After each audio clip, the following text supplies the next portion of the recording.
Bom, vamos repercutir agora um escândalo. A notícia de que o presidente da Fundação Nacional do Índio prometeu ajuda a um servidor preso por arrendar terras indígenas. Um áudio interceptado pela Polícia Federal mostra uma conversa em que o presidente da FUNAI, Marcelo Augusto Xavier, ofereceu apoio ao servidor Jussielson Silva, preso em maio por arrendar terras indígenas no Mato Grosso. O Jussielson Silva atuava aí em Ribeirão Cascalheira, a 993 quilômetros de Cuiabá. Ele foi preso junto com um policial militar e um ex-PM. Eles são suspeitos de alugar áreas na terra indígena Marai-Uatsed, do povo Chavante. O áudio foi divulgado pelo jornal O Globo. E a gente vai falar sobre este assunto, sobre esse escândalo, com o Fernando Viana, presidente da Indigenistas Associados. Olá, Fernando, seja muito bem-vindo, bom dia.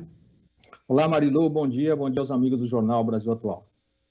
Bom, Fernando, eu vou ler aqui o diálogo entre o presidente da FUNAI e o Jussielson, né, para sua análise. E para que todos, né, tenham conhecimento, quem ainda não está sabendo desse diálogo, pelo menos vamos reproduzi-lo agora. O presidente da FUNAI diz o seguinte: eu vou dar ciência já do caso ao corregedor lá de Mato Grosso, ao corregedor nacional da Polícia Federal aqui, e já vou acionar nossa corregedoria para atuar nisso aqui. Pode ficar tranquilo. Aí o Jussielson responde: eu agradeço porque a gente está na ponta da lança. O senhor é o meu apoio de fogo. O senhor me protegendo, fico mais feliz ainda. Enfim, o presidente da FUNAI responde: pode ficar tranquilo aí, que você tem toda a sustentação aqui, pode ficar sossegado.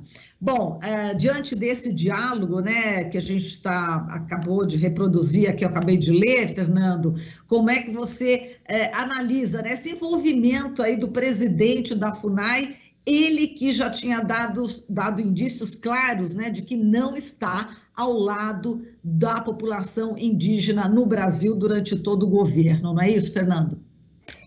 Marilu, é grave, né? É muito grave, e o contexto é o seguinte: no momento em que houve esse diálogo que você acaba de transcrever, né, de fazer a leitura para os ouvintes e espectadores, né, naquele momento o que estava acontecendo? Havia uma investigação, né, policiais federais, agentes da Polícia Federal, um delegado da Polícia Federal, estavam focando a unidade regional da FUNAI em Ribeirão Cascalheira por conta de um possível envolvimento do profissional que estava lá à frente, foi esse que posteriormente foi preso, né? Focando por causa do envolvimento dele, possível envolvimento dele, com a prática de arrendamento ilegal de terra indígena, né? Então, qual é o contexto desse diálogo, então? O contexto é o presidente falando para este coordenador regional da FUNAI, para ele ficar tranquilo, porque a forma como os agentes da Polícia Federal teriam se dirigido ao coordenador regional da FUNAI seria inadequada, segundo eles. A preocupação do presidente da FUNAI não era com arrendamento ilegal, era com a forma como a Polícia Federal estaria se aproximando da FUNAI, né? Então é nesse contexto que ele fala: não, eu vou te ajudar, Ajudar, ok, se há uma inadequação na forma como a Polícia Federal está fazendo a investigação, isso é uma coisa. Agora, em momento nenhum se percebe a preocupação do presidente da FUNAI com o envolvimento do seu homem de confiança na região em questão com a prática do arrendamento ilegal. Prática essa que depois o levou à prisão, não é? Então a gente percebe, no mínimo, uma conivência do presidente da FUNAI, não é? Se não um estímulo, no mínimo uma conivência com uma pessoa que estava sendo investigada por fatos graves.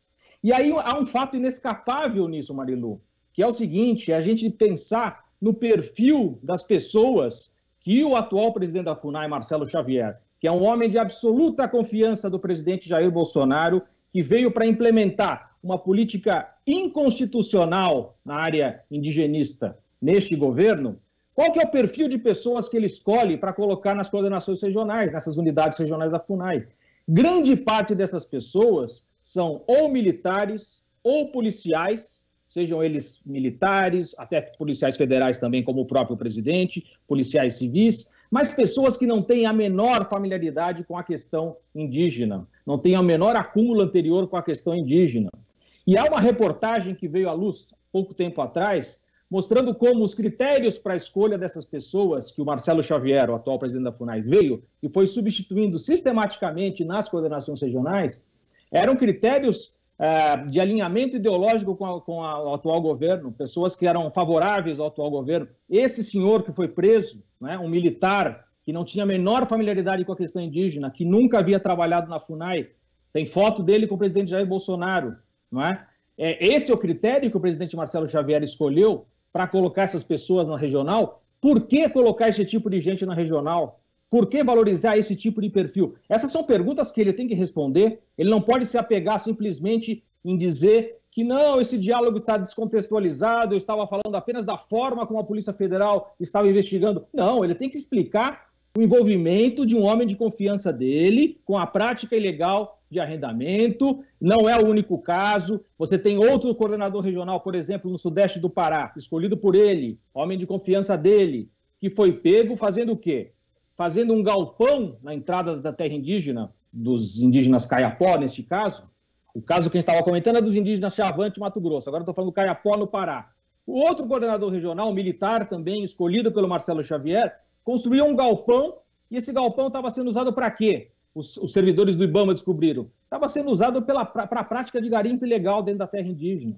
Então, o agente da FUNAI na região promove a prática do garimpo ilegal. São pessoas da confiança do Marcelo Xavier. Ele tem que explicar esse tipo de situação. Desculpe, Marilu, me excedi aqui na fala, mas basicamente o ponto é esse. Exato, não, perfeito, não tem problema nenhum, porque você está justamente dando outros exemplos, são recorrentes, né, esses exemplos, da forma como você falou, é o lobo cuidando do galinheiro, né, a gente percebe isso, né, essa questão do galpão, exatamente para liberar, né, enfim, para deixar os garimpeiros ilegais atuarem no Pará é um exemplo, né. Agora, o Josielson, falando em questão, né, de policial militar, essas forças, né, de repressão na FUNAI, o Josielson Silva atuava, inclusive, com o policial militar, né, o Gerardo Maximiliano Rodrigues e Souza, e o ex-policial militar Enoque Bento de Souza, e aí os três são réus aí no processo, né, Gerardo e Enoque, eles também respondem também por integrar ali uma milícia privada, sequestro qualificado, abuso de autoridade, peculato, favorecimento pessoal, usurpação de função pública na forma qualificada, porte ilegal de arma de fogo e estelionato. Quer dizer, é esse tipo de gente que está atuando, né? Exato. E aí, você lembrou muito bem dessa parceria, esses dois outros agentes, né, conhecidos do Josielson, se eu não me engano, de atividades comuns anteriores no estado do Amazonas, eles não tinham função nenhuma explícita, oficial, dentro da FUNAI. Porém, a esposa de um dos dois, agora não vou lembrar qual dos dois, se o Gerardo ou o Enoque, a esposa de um dos dois foi nomeada pelo presidente Marcelo Xavier numa outra coordenação regional da FUNAI na região, ali próximo, na cidade de Canarana, né, também ali no leste do Mato Grosso. De modo que essas pessoas todas estavam ali articuladas. E essa esposa, acho que do Gerard, se eu não me equivoco, ela, quando você vê as reportagens sobre o histórico dela, algum envolvimento com a questão indígena? Não. Ela trabalhava justamente com a questão de venda de armas, né? Essa que era a expertise dela. Então, por que colocar uma pessoa dessa para ocupar um cargo técnico numa unidade regional da FUNAI? São essas questões que o presidente Marcelo Xavier precisa se explicar, sabe? Nós temos uma situação, Marilu, muito grave atualmente na FUNAI. Nós, da Indigenistas Associados, em parceria com uma outra organização, nossa parceira chamada INESC, produzimos um dossiê que chama Fundação Anti-Indígena, que é justamente um retrato do que foi feito ao longo do governo Bolsonaro na FUNAI, e é gravíssima a situação, porque basicamente se resume naquilo que você falou, a imagem da raposa colocada para cuidar do galinheiro, né? De dentro da FUNAI está se praticando o oposto do que está previsto na Constituição brasileira e na legislação brasileira a respeito da política indigenista. Basicamente é demarcar a terra indígena, proteger as terras indígenas, o usufruto dos recursos naturais são dos índios, são dos indígenas. Isso é a inversão, não demarcar a terra indígena e, de alguma forma, facilitar que os setores não indígenas se apropriem dos recursos naturais nas terras indígenas. É isso que está sendo colocado como política hoje em dia na FUNAI, é algo muito grave. Exato. Agora vamos atualizar as informações em relação, né, aos assassinatos do Bruno Pereira e do Dom Phillips, Fernando. A gente sabe que a comissão temporária, né, sobre a criminalidade da região norte do Senado, criada justamente para investigar o assassinato deles, apresentou um relatório final, né, do senador Nelsinho Trade, do PSD do Mato Grosso do Sul, com a conclusão dos trabalhos, né? Então, a gente tem alguns pontos aqui do relatório, mas eu gostaria de saber como é que você viu esse relatório apresentado, porque eles chegaram, né, exatamente à conclusão que não foi aí um simples crime de mal entendido, não parece que existe realmente mandantes, né, por trás, quer dizer, é preciso uma investigação bastante severa em relação a algo mais articulado, né, do que só rixa pessoal, como diz o Nelsinho Trade, né? Não, sem dúvida. Isso desde o início, né, da tragédia, a organização indígena da região, a Univaja, desde o início se bateu nisso, né, se veio a público dizer, olha, nós temos denunciado, a Univaja dizendo, né, nós temos denunciado a situação no Vale do Javari há muito tempo, né? Em 2019, já no final do segundo semestre de 2019, houve um servidor da FUNAI que trabalhava com o Bruno na região, foi assassinado a tiros à luz do dia na cidade de Tabatinga, e a Univaja já percebia, naquele momento, que aquilo ali já era a expressão de algo que vinha acontecendo, ataques a tiros às bases da FUNAI na região, né? Aí a morte do Maxiel, esse agente da FUNAI em 2019, e a Univaja estava sistematicamente denunciando para as autoridades que havia uma prática sistemática de crime organizado ali, afetando o Vale do Javari. Bom, não foi feito nada, né?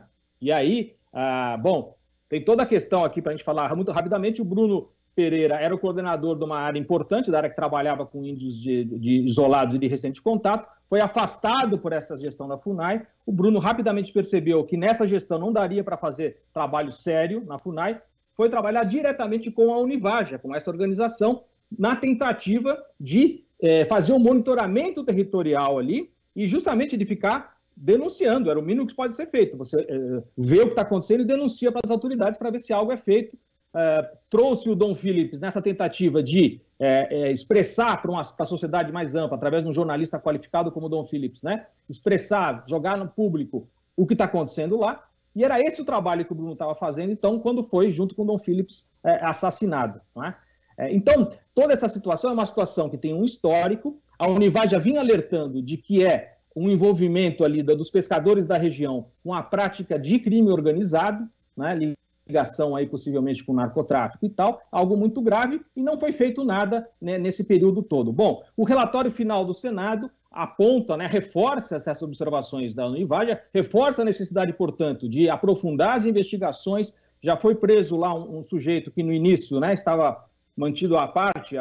No início o governo queria dizer, já pegamos aqui o Pelado, o outro sujeito que eu esqueci o nome, o outro Pelado lá, e já resolveu, mas não. Aprofundando um pouco mais, chegaram nessa pessoa que é o Colômbia, né, que é um cara que já tem ali uma organização maior ali na região de fronteira, né, dos dois lados, dos três lados, porque é uma tríplice fronteira, é uma prática ali criminosa muito mais organizada. E as investigações têm que ser aprofundadas, né, efetivamente, e tem que ser colocada na região, tem que ser concedida à FUNAI e aos outros órgãos que estão na região, né, um poder para fazer frente a essa situação de criminalidade. Não é só uma questão indígena, é uma questão de soberania nacional, né, de defesa do Estado brasileiro, né, de preocupação com a segurança de uma região importante do território brasileiro. Tudo isso é o contexto do relatório.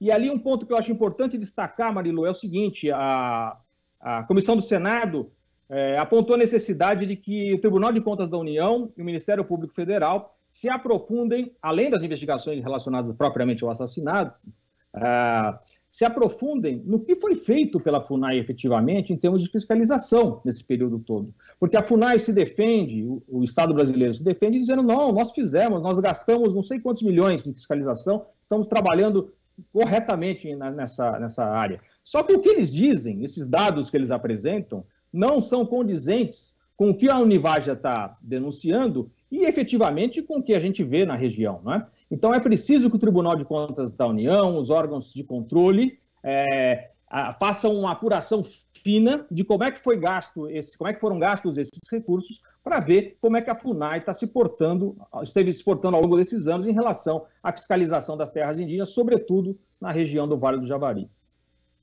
Exato. E como a gente já tinha falado na época, né, da morte do Dom Philips, do Bruno Pereira, infelizmente, né, com todos que eu conversei, infelizmente essas mortes ainda vão continuar. E aqui em São Paulo, acho que você viu, né, Fernando, um ambientalista, né, que caiu aqui nas águas da represa Billings, aqui na região do ABC, aqui de São Paulo. Bom, enfim, ele tinha feito um passeio de barco com algumas pessoas e essas pessoas disseram, não, o barco deu um tranco, ele caiu, morreu. Bom, agora a delegada, né, enfim, que está responsável aqui pelo caso, disse que o laudo, né, que foi feito apresentou agressões e lesão no pescoço. Ou seja, possivelmente a causa, né, pode ter sido um aperto com as mãos aí no pescoço, um mata-leão. Então, mais um ambientalista, né, o Adolfo Duarte, que perde a vida. As investigações continuam, mas o fato é que ele está morto e essa questão ainda é muito preocupante no Brasil. Eu queria que você falasse também de mais essa morte, de mais esse ambientalista no Brasil. Ok. Não, evidentemente esse caso é mais um que se soma, né, a uma situação mais geral. Nós trabalhamos diretamente com a questão indígena. Eu acompanhei através da imprensa essa situação do ambientalista de São Paulo, né, se não me engano o apelido dele é Ferrugem, não é isso? É o Ferrugem, exatamente. E quando a gente vê essas notícias, a gente situa de fato num quadro mais geral, envolve de fato a questão indígena, também envolve o que aconteceu com o Bruno Nicodon, e basicamente o que é? Nós temos um contexto hoje em que os ocupantes do poder central do país, né, têm um discurso e uma prática de incentivo, né, à ocupação desordenada do território, ao avanço sobre os recursos naturais e também a considerar as preocupações com questões ambientais, fiscalização ambiental, qualquer tipo de controle, de impedimento da exploração dos recursos naturais como algo pernicioso, né? Como algo que deve ser enfrentado. A gente viu a entrevista do presidente Jair Bolsonaro, voltando àquela questão que foi trazida pelos entrevistadores do Jornal Nacional, a questão de quando se tem o garimpo, né, ilegal, tem que destruir, né, os equipamentos dos garimpeiros ilegais, né? E o presidente ele não suporta isso, ele quer defender o maquinário ali dos garimpeiros ilegais. É esse tipo de coisa. O ex-ministro Ricardo Salles, né, ele era ministro do Meio Ambiente, mas o que ele fazia era promover as atividades irregulares, passar a boiada, né, desregulamentar toda a regulamentação ambiental para poder facilitar a exploração dos recursos naturais, inclusive exploração madeireira, né, exportação de madeira ilegal, com a qual ele estava envolvido quando saiu do governo. Então, assim, as principais autoridades do país têm um discurso e uma prática de incentivo, né, à exploração dos recursos naturais e tem um discurso e uma prática de que a proteção ambiental, os cuidados com o meio ambiente é quase como se fosse assim uma frescura ou algo que tem que ser eliminado, né? Então isso é algo muito grave. A gente vê o discurso do presidente da República se referindo aos órgãos ambientais, IBAMA, ICMBio, e aí a FUNAI entra no meio também, embora não seja estritamente ambiental, como se fossem opositores dele. Então, antes dele assumir na campanha, ele se referiu à FUNAI, por exemplo, dizendo que ia dar uma foiçada no pescoço da FUNAI. Como que é isso? Ele é presidente da República, ele tem que gerir toda a máquina do Estado, um dos órgãos é a FUNAI, ele pode tentar fazer com que a FUNAI trabalhe na linha do que ele acredita, mas não dar uma foiçada no pescoço da FUNAI e não acabar com a fiscalização ambiental do IBAMA. O IBAMA existe para fazer fiscalização ambiental. Enfim, é esse tipo de questão que é muito grave hoje em dia, Marilu. Tá certo. Fernando, a gente agradece muito aqui a sua participação, a gente espera contar com você mais vezes aqui no jornal, tá? E um forte abraço para você e um bom fim de semana. Obrigado pela oportunidade, bom fim de semana a todos. Um abraço, Marilu. Abraço. Falamos aqui com o Fernando Viana, presidente da Indigenistas Associados. Estamos apresentando Jornal Brasil Atual. As notícias que os outros não dão.